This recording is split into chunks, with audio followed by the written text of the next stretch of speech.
RTC కార్మికులు సమ్మెకు సిద్ధమయ్యారు. ఈ నెల 7వ తేదీన సమ్మెలోకి వెళ్తున్నట్లుగా ప్రకటించారు.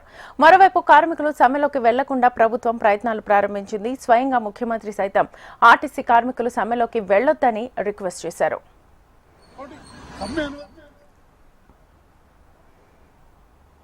తమ డిమాండ్ల సాధనకు ఆర్టీసీ కార్మికులు రోడ్డెక్కనున్నారు. ఈ నెల 3వ తేదీన బస్సు భవన్ ముట్టడి కార్యక్రమానికి పిలుపునిచ్చారు.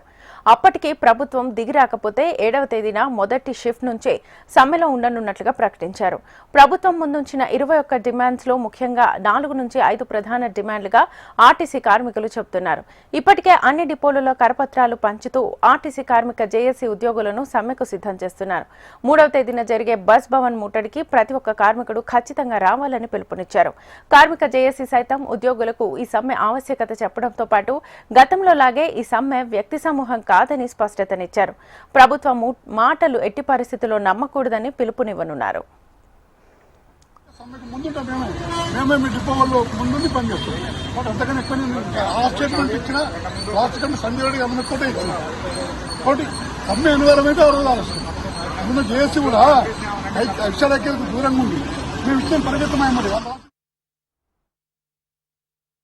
ఆ 2 ప్రధాన అంశాలు గౌరవ ముఖ్యమంత్రి గారి నోటీసులో ఉన్నాయి.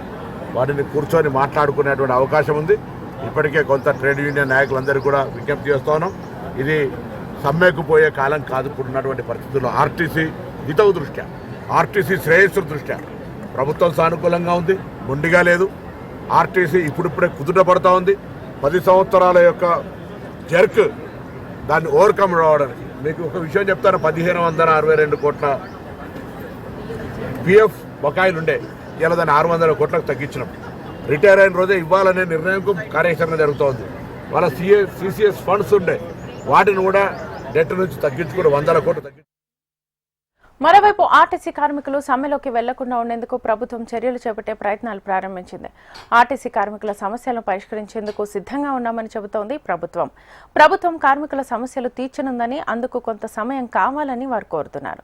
2 ప్రధాన అంశాలు సీఎం నోటీసులో ఉన్నట్లుగా రవాణా శాఖ మంత్రి పొన్నం చెబుతున్నారు. ఈ నెల 4 లేదా 5వ తేదీన మంత్రి పొన్నం భేటీ అయ్యే అవకాశాలున్నాయి.